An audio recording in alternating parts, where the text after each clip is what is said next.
చాలా వందనాలు సిస్టర్, చక్కని సాక్ష్యాన్ని మాతో పంచుకున్నారు. సార్ మీ సాక్ష్యం చూసుకుంటే మీరు చిన్నప్పటి నుంచి హిందువే, హిందూ కుటుంబంలోనే పుట్టారు.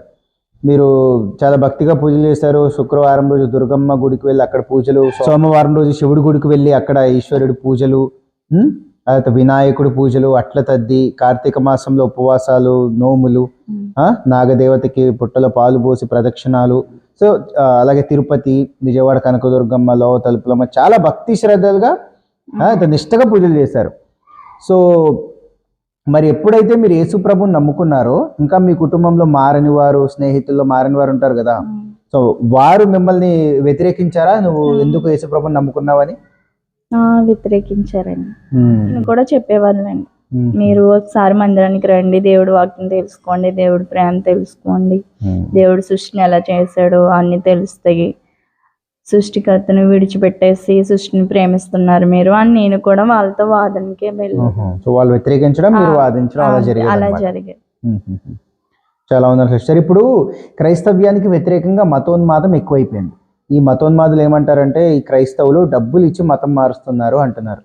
అంటే దాని అర్థం హిందువులు కూడా డబ్బులు తీసుకొని మతం మారుతున్నట్టే కదా, ఒక రకంగా హిందువులను అవమానిస్తున్నారు.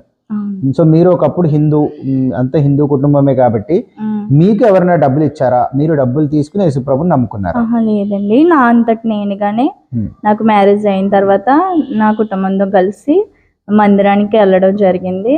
ఆ మందిరం దేవుడి వాక్యాలు విని దేవుని ప్రేమ తెలుసుకుని నాకు నేనుగానే రక్షణ పొంది, అంతే తప్ప మీ కుటుంబంలో ఇప్పుడు మీ భర్త గారి కుటుంబం అంతా క్రిస్టియన్స్, మీ అమ్మగారి కుటుంబం అంతా హిందువులు.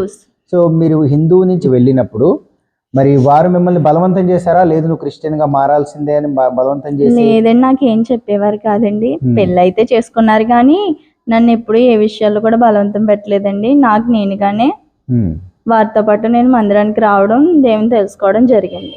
అంతే తప్ప ఎవరో బలవంతం చేస్తే కాదు. లేదండి. ఎందుకంటే మీ సాక్ష్యం చూసుకుంటే మీరు ఎప్పుడైతే మీ భర్తతో పాటు మీరు కూడా చర్చ్కి వెళ్ళారో, వెళ్ళిన వెంటనే మీరేమి విగ్రహారాధన విడిచిపెట్టేసి మారిపోలేదు కదా.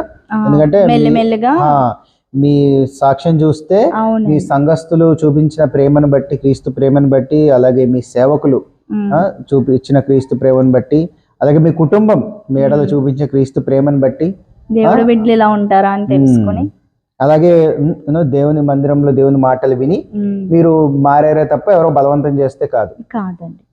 చాలా వందనాలు సిస్టర్, చక్కని సాక్ష్యాన్ని మాతో పంచుకున్నారు.